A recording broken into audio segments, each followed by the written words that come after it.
नमस्कार सर्वांना, मी आहे अर्पिता आणि माझ्या कुकिंग ब्लॉगमध्ये तुम्हा सर्वांचं स्वागत आहे. आज आहे श्रावण सोमवार, त्यात रक्षाबंधनसुद्धा आहे. त्याच्या स्पेशल मी आज पुरणपोळी बनवलेली आहे.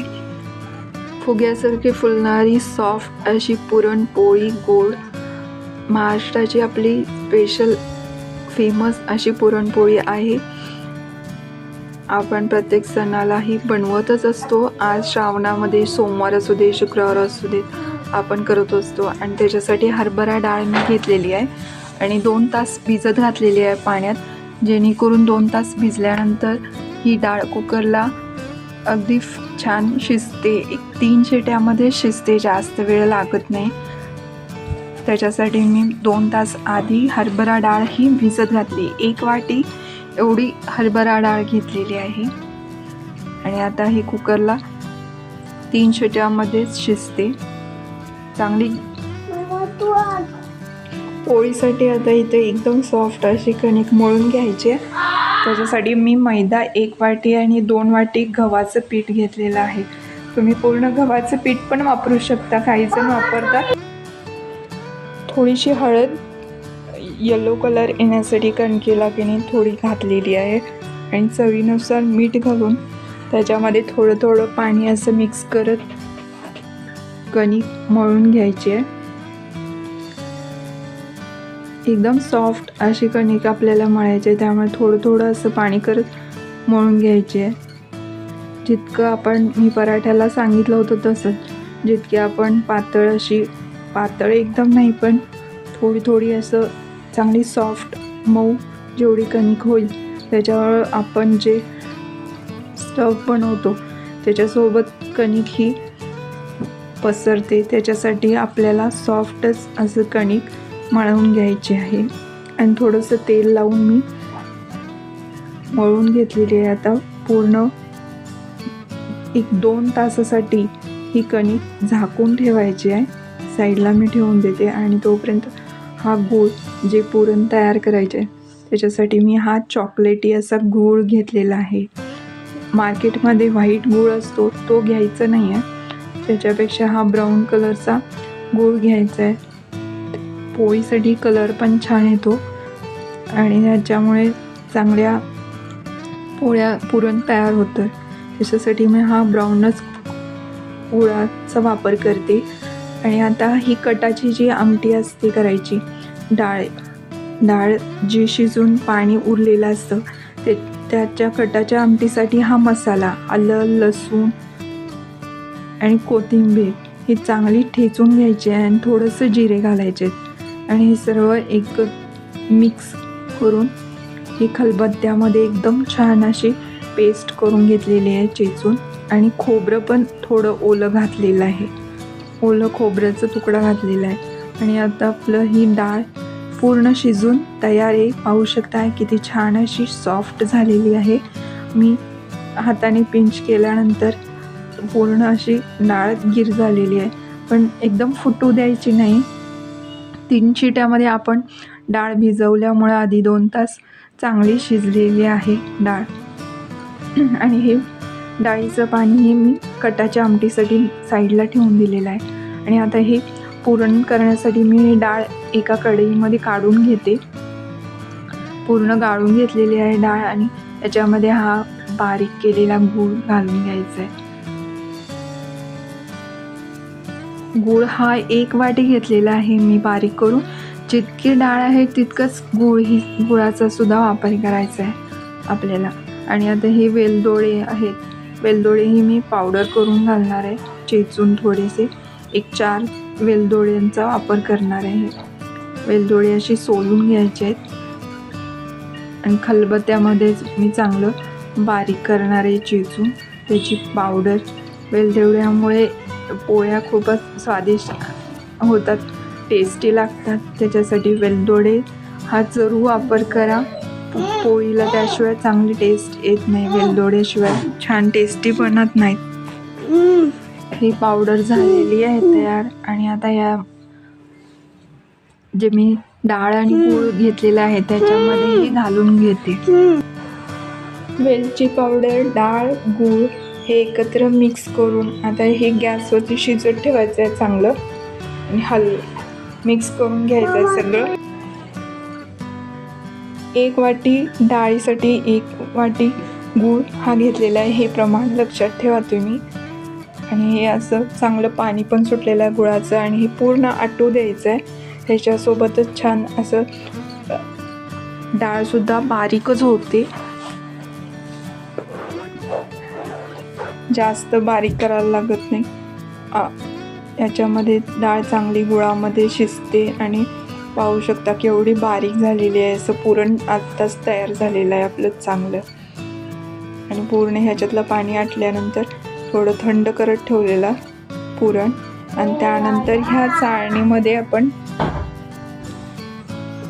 चाळणीमधून असे कोणते तरी जड वस्तू घ्यायची आहे, खलबत्त्यातला दगड किंवा ही अशी पळी, जेणेकरून आपल्याला चांगलं पुरण ह्या पुरणाच्या जाळीतून आपल्याला असं प्रेस करून खाली पाडता येईल. ह्याच्यासाठी आपल्याला असं वापर करायचा आहे पळीचा किंवा खलबत्त्याचा दगडाचा, जेणेकरून प्रेस करून आपल्याला असं पुरण चांगलं बारीक करता येईल. आणि पाहू शकता हे खाली असं पुरण चांगलं बारीक होऊन आलेलं आहे. डाळीचा एकही कण राहत नाही आणि आपली डाळ ही चांगली शिजली होती. पूर्ण पेस्ट होते ह्या पुरणच्या चाळणीने. पाहू शकता एकदम असं पुरणाचा गोळा पण झालेला आहे. आता इथे पोळ्या करण्यासाठी मी तवा ठेवलेला आहे आणि आपली कणिक 2 तासानंतर एकदम सॉफ्ट पण झालेली आहे. ही कणिक एकदम सॉफ्ट झालेली आहे. आणि आता ह्याचा छोटासा गोळा घ्यायचा आहे. आपण जे पुरण घेणार आहोत ते जास्त प्रमाणात घ्यायचं आहे आणि हा जी कणिक आहे ती थोडीशी कमी प्रमाणात घ्यायची आहे. आणि अशी ही वाटीसारखं आकार देऊन त्याच्यामध्ये हे पुरण आपण एक छोटासा गोळा करून पुरणचं स्टफिंग हे जास्त झालं पाहिजे, पुरण हे जास्त भरलं पाहिजे ह्या कणकेच्या गोळ्यामध्ये. या अशा प्रकारे वाटीसारखा आकार दिल्यामुळे आपल्याला इझिली याच्यामध्ये पुरण भरता येतं. आणि असा हा गोळा तयार करून घ्यायचा आहे पुरण आणि कणिक भरलेला. हाताने असं गोल फिरवूनच त्याला गोळा बनवून घ्यायचा आहे. असं तयार आहे. आता मी हे तेल लावून छानपैकी असं लाटून घेणार आहे. तेलावरती पोळ्या ह्या छान लाटता पण येतात. असे प्रेस करायच्यात आणि मी परत एकदा पलटी सॉफ्टली असं लाटणं पण फिरवायचं आहे हळूवार, जास्त असं दाबून लाटायचं नाही. आणि पोळपाट असा गोल फिरवतच आपण लाटून घ्यायची आहे ही पोळी एकसारखी. आणि मधूनच लाटणं असं कडेपर्यंत ओढायचं आहे, जेणेकरून आतलं पुरण हे सगळीकडे एकसारखं असं पसरलं जायचं.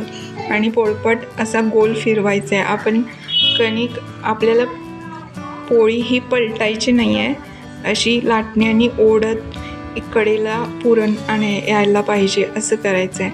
आणि आता ही मी लाटण्यावरती पोळी घेतलेली आहे आणि तवा गरम झाल्यानंतर तव्यामध्ये ही अशी घालून घ्यायची पोळी. आणि वरतून हे थोडंसं तेल मी लावलेलं आहे आणि चांगली खालून थोडीशी कलर चेंज झाल्यानंतर आपल्याला पोळी पलटी करायची. थोडासा कलर बदलल्यानंतर आता ही पलटी केलेली आहे मी पोळी आणि दुसऱ्या बाजूला सुद्धा तेल लावून घेतलेलं आहे. आणि अशी थोडीशी चांगली छानपैकी फुललेली आहे पोळी, पाहू शकता. जसं पुरण सॉफ्ट असतं तशा प्रकारे जर कणिकसुद्धा एकदम सॉफ्ट मळली तर आपलं पुरणसुद्धा कणकेबरोबरच पसरलं जातं. आणि ह्या अशा पोळ्या खूप छान अशा मऊ लुसलुशीत आणि ह्या अशा फुलणाऱ्या अशा बनतात. महाराष्ट्रातला हा फेवरेट पदार्थ आहे पुरणपोळी. ही प्रत्येक सणाला ही केली जाते आणि अशी ही पुरणपोळी आपल्याला चांगली भाजून घ्यायची आहे. खरपूस अशी, खरपूस म्हणजे करपायची नाही पण चांगली भाजून घ्यायची आहे. आणि पुरणपोळी त्याशिवाय खूप छान अशी टेस्टी ही बनत नाही, त्याच्यासाठी चांगली भाजून घ्यायची आहे. आणि जे कटाच्या आमटीसाठी मी डाळीचं पाणी काढून ठेवलं होतं ते आता पॅनमध्ये असं 2.5 पळी होईल एवढं तेल घातलेलं आहे. आणि फोडणीसाठी ही मोहरी घालून घ्यायची आहे. आणि मोहरी तडतडल्यानंतर याच्यामध्ये जो मी खलबत्त्यामध्ये मसाला, खोबरं, जिरं बारीक ठेचून घेतलं होतं, लसूण, हे सगळं पॅनमध्ये मी मसाला घातलेला आहे या तेलात आणि परतून घेतलेला आहे. लसूण, ओलं खोबरं त्याच्यामुळे टेस्ट चांगली येते या मसाल्याला. बाकी तर मसाला काही घालायचा नाही आहे. आणि हा कढीपत्ता, कढीपत्त्यामुळे ह्या आमटीला, कटाच्या आमटीला खूपच छान फ्लेवर येतं, मस्त लागते, एकदम टेस्टी. त्याच्यासाठी कढीपत्ता हा स्किप करू नका, घालायचा आहे. आणि हा आपली घरची कांदा लसूण चटणी कोल्हापुरी ही घातलेली आहे, 1-2 चमचे होईल एवढी घालायची आहे. आणि हे परतून घ्यायचं आहे तेलात चांगलं. आणि ते शिजल्यानंतर आता ह्याच्यामध्ये मी हे डाळीचं पाणी, जे हरभरा डाळीचं पाणी शिजवलेलं होते डाळ, ते घातलेले आहे. आणि आता याला चांगली उकळी काढायची आहे. खूप टेस्टी आणि सगळ्यांना आवडणारी ही कटाची आमटी आहे, एकदम चांगली बनते. आणि याच्यामध्ये चवीनुसार मीठ घातलेलं आहे. आणि उकळी आल्यानंतर हे थोडीशी कोथिंबीर घातलेली आहे. कोथिंबीर नाही घातली तरी चालेल, कटाच्या आमटीला कोथिंबीरसुद्धा घालत नाही, घातली नाही चालेल. आणि ही आपली डिश तयार आहे, पुरणपोळी आणि कटाची आमटी.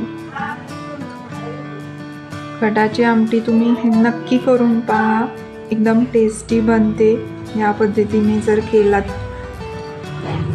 खोबरं, जिरं आणि लसूण हेच ठेचून घालायचं आहे कटाच्या आमटीसाठी.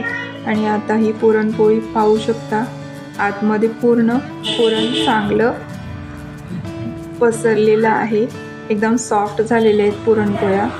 आणि माझ्या व्हिडिओला लाईक, शेअर आणि सबस्क्राईब करायला विसरू नका. तोपर्यंत